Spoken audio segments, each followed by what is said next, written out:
All right, everybody, we got Shallah here from the Cleveland Peacemaker Alliance. Hey, how you doing, man? Wise and civilized. That's good.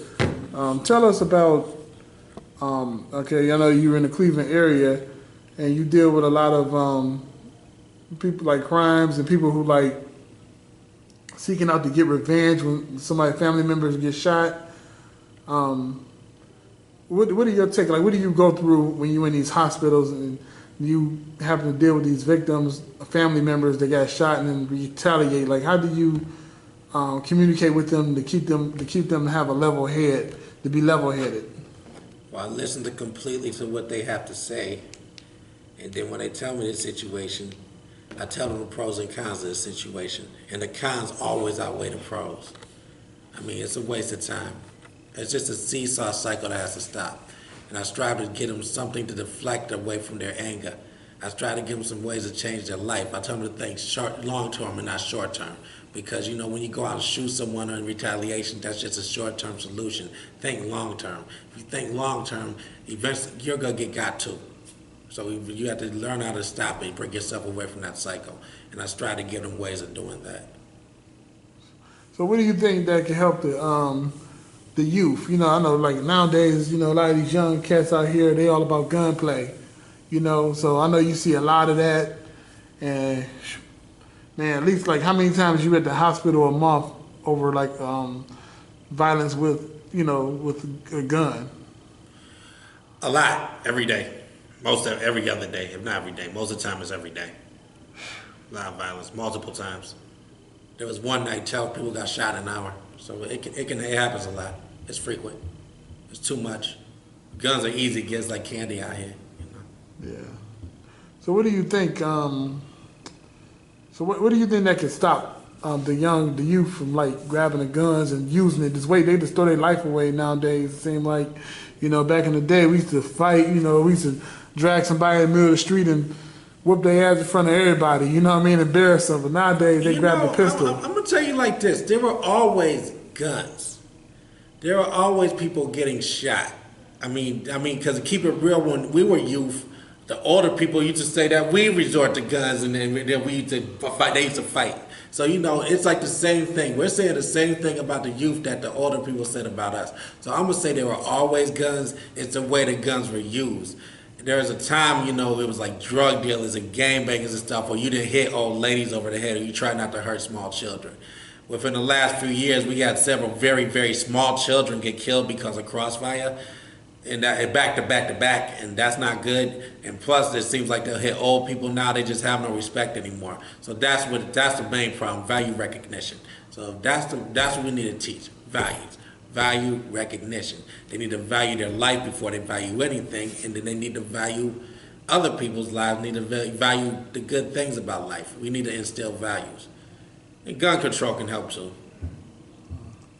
So, like when you talk to the youth, what's one of the main reasons why they throw their life away? You know, like now it seems like we got the gangs, like we got the heartless felons and things, and it seems like they have no remorse. They just grab the pistol and just use it. They don't even think. Like, what's their main, what's their main thought? Like when you ask them, like when they beefing with someone, what makes them like they're not getting love right at home, or like what's the main reason you think? Sometimes it is, you know, if the parents don't care, why would the kid care either? So if they have no magnanimous interest in posterity because nobody cared for them, they feel nobody cares, they feel they have nothing to lose. They don't feel they're learning anything in school. And school's not really preparing them for what they need. So it's kind of a situation where they feel there's no other solution, and they're products of their environment. They see everybody go to jail, you know, they feel it's a rite of passage. They need to go to jail. They see other people shooting, so that's what they see is learned behavior.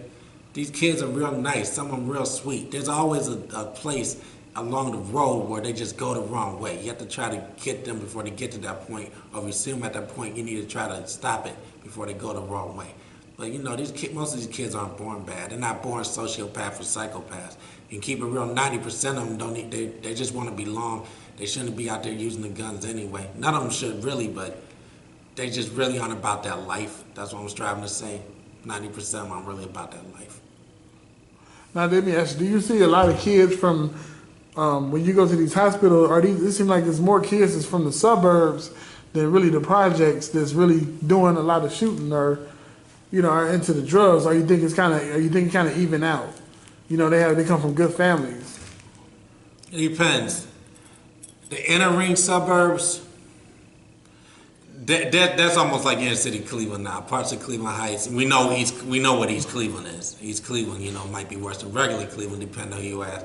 But parts of Cleveland Heights, parts of Shaker, parts of Warrensville, like Banbury, Wofford, what they used to call Delbridge, Country Lane. You have people there that, Euclid, like Willow Arms and Euclid, you have people there that act just like in the projects. But we get a lot, where I work at, we have a lot of problems out the projects. So I'm going to say it's a little different, but they're catching up. You can get robbed and shot most anywhere now. You have to be careful, be on your P's and Q's. And they can use the Cleveland Peacemaker Alliance in the suburbs too, so they need to work out a way to get them there, at least the inner ring suburbs. So do you find a lot of, do you have any cases where like a lot of females using weapons, like using guns and killing people, or is it mostly male? Mostly male, but the women are coming up. They're using more guns than normal, and they're coming in shot a little more than normal too. But it's still mostly males. That's the problem. But there are women shooters. I've seen cases people got shot by women. Usually it's domestic though. Man, so you think the gun control is starting to come up with the drug control, like it's starting to get that bad when it comes to like death in the community? Because I remember they said drugs killing the community, and no matter, like, even back in the pimping game back in the day, it was always drugs was the number one placer. But now it seems like a lot of gunplay starting to come up with the guns where it's starting to even out. Do you see that? You think that's coming ahead as well as years going? If you're talking about guns and gun control, taking guns away will not curb violence completely. And when I mean gun control, I don't mean necessarily banning weapons. I personally feel that if you're licensed, it's okay to have a handgun in your house. You should be able to protect your home. But I'm talking about when you're walking the street with AK-47s, this is legal with a license. Or you got a situation in Nevada where he killed the mass murder in Las Vegas.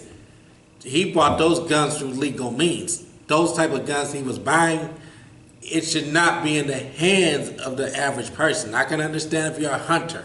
I can understand certain things. I feel if you're a gun collector, if you have multiple large amounts of guns, you should get a psych exam. You might just be a gun collector, but maybe not. For you to get that amount of weapons, you don't need that many weapons. So they need to have some type of limit or some type of screening process beyond the criminal screening. I'm talking about a psych process, because we don't need these guns in the wrong hands. Now, granted, most guns on the street aren't registered anyway. I mean, you have arguments, and when it comes to urban communities, I feel that you have to the mentality is even more than gun control. Because I've had kids tell me that if you ban guns, I'm just going to start stabbing niggas. And in certain countries where they ban guns already, like in London, I'm about to go over there in a couple of weeks, that's their primary problem. They have illegal guns there still, but mostly stabbings, because they ban most firearms, except in rural areas if you're a hunter. So they're stabbing people. So it's not going to stop violence, but it will curb violence, because obviously you're not going to be able to kill 20 people with one knife unless you like the super martial arts or something. The average person's not going to do that. They're going to be able to get away. With certain type of weapons, you can just spray. So it will curb the violence. It won't stop it, but it'll curb it. So that's why we need gun control. So speaking of that, as you were talking about gun control and about normal, like people need psych eval before they purchase a gun. Large amounts. Large amounts, like the guy in Las Vegas who shot up the whole country club. They said this guy was he was like almost near a billionaire, a millionaire or whatever, and he had a lot of weapons. Like, what do you think happened with that? Some people just snap, huh? And just like he had a lot of different weapons. Some people just snap, and some people might be normal people and just snap. When it comes to the human mind, it's a real complex thought process when you deal with the psychosis of people. So that's why you don't need to sell those large amounts of guns, because you might snap. We have to take all these in consideration. Like I said, when I mean gun control, I'm not talking about banning guns completely. I always feel you should be able to defend your home. but you don't need to carry it on the street. You should have a lockbox. You should have the safety features, particularly you got kids in your house. But you should be able to defend your home. Man, so what do you think about police brutality? Do you think you're starting to see a lot more police brutality in the city of Cleveland? No, same. Same. The only thing now I would say about police brutality is that the media covers it more, and social media. With the advent of camera phones, I've seen cases when somebody about to get arrested, people will crowd around and put the camera phone on like, I got you. So they'll be able to film the police. But they always did it. They used to beat us up when we were younger too. They used to be disrespectful. The racism issue is endemic. And basically that's why there's a consent decree with the Cleveland Police Department right now. I mean, I don't know nary a black man that hasn't been called a nigger by the Cleveland Police. And particularly in Cleveland, I don't think they work for the, collectively, individually, there's some excellent cops that do. They're just some that care. And not all cops are bad, even black or white. However, collectively, they're not working for the needs of the people, which is the difference between Cleveland police and certain suburban police like Beechwood or Shaker. They're working for the needs of the people. They don't have an arrest quota. Cleveland has an official, maybe unofficial arrest quota where they have to arrest a certain amount of people and they have to do things like that. In places like Shaker and Beechwood, the key is just to keep the people safe. Well, that's the difference. So what do you think about, what do you think about, like, how could people pretty much stop? Like, I mean, back when we was growing up, if the cop tell you to freeze, put your hand up, I mean, we go by the thing who the man with the master plan, the man with the nigga with the gun in the hand, you know what I mean? So you think if these kids, like, people stop getting smart with them when they arrest you and you just try to do what they say, you think that'll pretty much solve that problem? Or, because I see a lot of people talk back to the cops and they get pissed. It won't solve the problem at all. However, it will curb the problem. I mean, you get more bees with honey than vinegar. So, I mean, you might want to it might be better for you to be respectful. Yes, sir, no, sir. Even though you might, even if you don't want to say sir, because to be honest, you're not beneath the police, but if you feel that's the safest way to get home, do what you have to do. But either way it go, you should be respectful. It's better to be respectful than be combative. If you're combative, you're going to give them probable cause. So my advice is to be as respectful as possible. If you feel you disrespected, get their badge number. We'll handle it when you get home. Just call me. I mean, I'm outreach worker. There's other outreach workers. Just call us and we'll strive to handle it that way. Just worry about getting home because you only have one life to live. I mean, I know you got religious people believe in heaven and hell and all that, but I'll be honest, when people get killed, I never met someone personally that came back from a biological death, maybe clinical, but biological death. I never met no one that come back. So you know what that means? Life is precious. Worry about getting home. Get home, and if they did you wrong, we'll strive to figure it out then. We'll get them fired, we'll write them up, lawsuit, whatever we have to do. But just get home. So don't be acting the ass with the cops, even though some of them are some dickheads. Just worry about getting home. We'll handle it later. Hey, speaking of cops, I always wanted to know about this. What do you think about Sandra Blake? What do you think actually happened to her, in your opinion? I have no idea. Yeah. It's so much in limbo. I have no idea. Yeah. Yeah, I have no that was idea. kind of a strange case for me. I have no idea. Yeah. I mean, a situation where you're not there, you have 8 different stories, I don't know. The things I do know, the Castile kid from Minnesota, he straight told the gun he had a registered gun. He did what the law said, he gets killed, and they let the cop go anyway. Yeah, I don't. That's the next question I was going to ask you. Like, what do you think of, like, if someone they permit to have a license to carry? What is the best way if you get pulled over by the police? What is the best way to handle that situation? Like what the law states is what he did. He stated to the police he had a gun up front in the car. That's what the law says. So I mean, he still shot him anyway.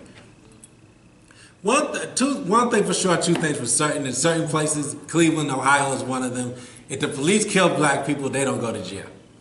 Just that simple. I've never seen the police kill a black person in Cleveland go to jail. If they kill they shot these 2 people 137 times in the car after a high-speed chase. They killed them motherfuckers 10 times. And they didn't go to jail. Tamir Rice. They didn't follow proper protocol. You should at least got a manslaughter, at least felonious assault, if you couldn't get murder. Because, I mean, they didn't follow proper protocol. If they followed proper protocol, would that save Tamir's life?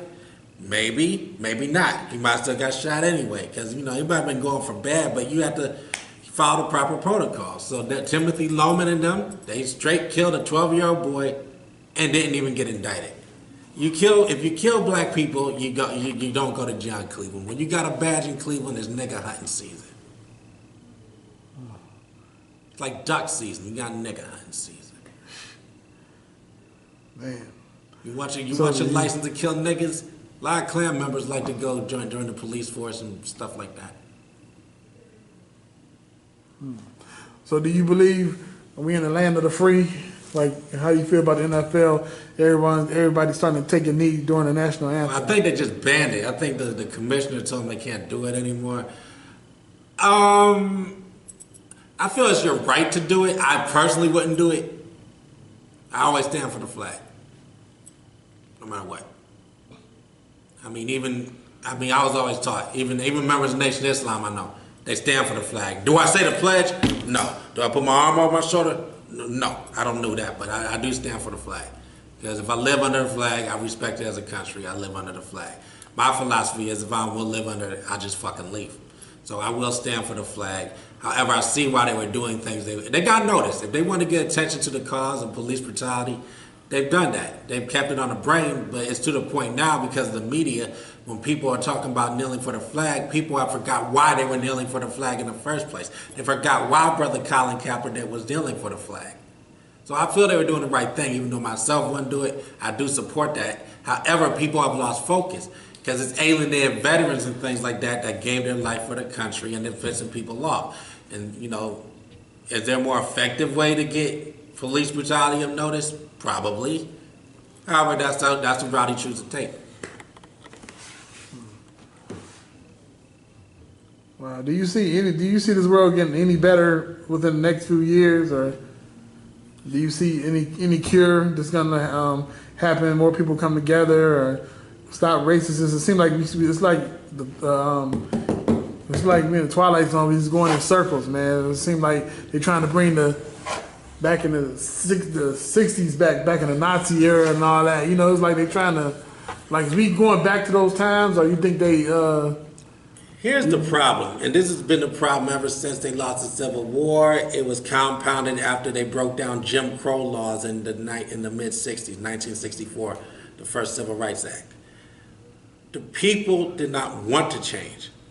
The people did not want that to change at all. Now, things with media and exposure, are things getting better? I would say, yes, there's a lot more liberal white people now. You have Antifa. I think they call it Antifa. They're fighting Klan members and things like that, and those are like predominantly white people. Now, don't get me wrong, not saying I condone the violence at all, but you would never have really seen that on a large scale a long time ago. I know you got the Weatherman movement and things of that sort, and John Brown, but generally speaking, you didn't see that. So, are there people that want the world to be a better place? Yes. But collectively speaking, in certain areas of the country, they did not want change. You think they really wanted to ruin their economy that was based on slavery?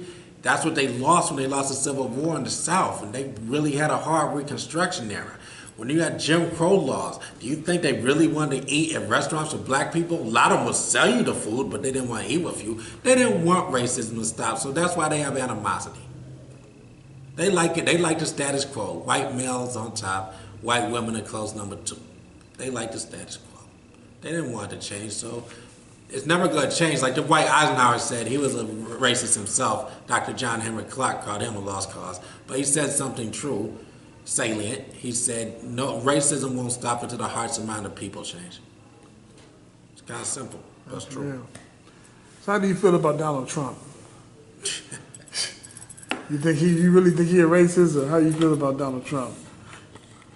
And do you think? Oh, he's definitely a racist, but he's no more racist. He's no more racist than your typical white person, in my opinion. And you don't think the world's gonna get better at all while he's in the office? Do you? Not at all. But here's my philosophy. My philosophy with any president is, I make the final judgment at the end of his term. His first year has been a disaster in my book. However, my philosophy is until the end of the term, the jury's still out. I think he's not ready to be president. He's a businessman, not a politician. And he definitely needs to learn to shut the fuck up. He runs his mouth too much, needs to stay the fuck off Twitter.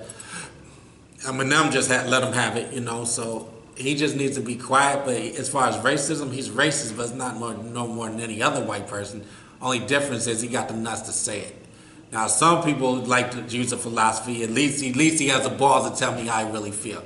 So if you use that philosophy, you might like Trump. There's black people that like him for that. Me myself, I don't think he knows what he's doing. I just hope we don't get in World War III. I know that United States can handle North Korea. However, a lot of people would be killed in the process either way. So I just hope that we're not in World War III. And I hope the economy maintains. Because the one good thing during his first year in office was that the stock market is looking real good. However, that was based on Obama's fiscal year. His started October 1st. So we're going to see if he maintains that. Man, that's real. That's real. So I see you travel all over the world, man. So you help people all over, huh? All over different countries. You just be all over the place. Yeah, helping people love me. Oh, that's cool. That's cool. So I think it's great that you always come back to the city. You always come back home, and you do a lot for the community. Thank you. Appreciate that. Yeah, showing them a better way to live and to make it. So I think that's cool. So you definitely give back. I appreciate that. So what do you think about gang violence out here in Cleveland? You think it's kind of smithering out a little bit? It's kind of cooling down a little bit as far as actual gang violence, like the Bloods, Crip folks, and Vice Lords, and heartless felons? Or you think, or you don't? No, it never really simmered out. It just adapted. After the gang truce in 1993, the Vice Lords and the folks, they essentially said they're not going to shoot each other no more. They basically held a truce, and they just concentrated on the ones that didn't go legit, concentrated on making money. But the neighborhood beefs were always there. People that didn't like each other 20 years ago, they don't like each other now, because a lot of Cleveland's territorial. The national gangs are secondary in Cleveland. Vice Lords and GDs, even heartless felons, is national. They might fall together in jail, but it's all secondary. They rather protect the hood first. If they don't like this block, they go beef with that block, whether they're heartless felon or not. They could both be heartless felons, but they fight each other. I would say most of the gang violence now is heartless felon or heartless felon. Be honest with you. That's real. They act like Crips. That's how Crips were in the 80s. 90% of Crips were killed by other Crips. Yeah. A lot of people don't know that outside LA or maybe St. Louis or something like that. But 90% of Crips were killed by other Crips, not Bloods. They always beef with each other. A-Train, Gangsta Crips, and the Rolling 60 Crips probably have one of the oldest beefs in Los Angeles, like since '79 or so. They kill each other more than any Bloods did. And that's how heartless felons are. They kill each other. Yeah. So what do you think? Do you have any last minute advice, inspirational words and advice for the youth that's trying to find themselves and trying to be honest with yourself? The biggest and greatest lie you can ever tell is the lie that you tell yourself. If you're not really about that life, don't perpetrate, because you could act hard in the street with the pistol in your hand, but when them bars shut, a lot of hard niggas turn to hoes when exposed to jail. So on the real side, don't lie to yourself. If you are not about that life, go to school, do something constructive. If you are about that life, you need to accept the consequences that come with it. You're going to be dead or in jail or paralyzed. And when you're paralyzed, you ain't going to be able to walk no more. Your girl going to leave you, and if she don't leave you immediately, she will eventually leave you, because your tongue going to start getting tired. All right? Basically, on the real side, shit's real out here. All the ones they thought that was brilliant, that was super gangsters and stuff, none of us made it. All right? Just be honest with yourself. All right, man. I see you on CNN, national news. You everywhere, man, talking about peace in the community and everything. See you doing good. Thank you. Is there any way the viewers could check out some of your old stuff, like your CNN? Is there a way they can find it? They can look up on CNN.com and you can do Crosby interviewed by Poppy Harlow. That's on CNN. There's an idea stream report. I don't know the link, You know, wherever this is posted, you probably could put it in the comments. But Crosby interviewed by Poppy Harlow, that's where the CNN report is. On YouTube. All right, thanks, man. Appreciate you taking the time and sitting with us for this interview. And hey, keep it strong. No problem. Peace. Peace to God's nerves. Peace.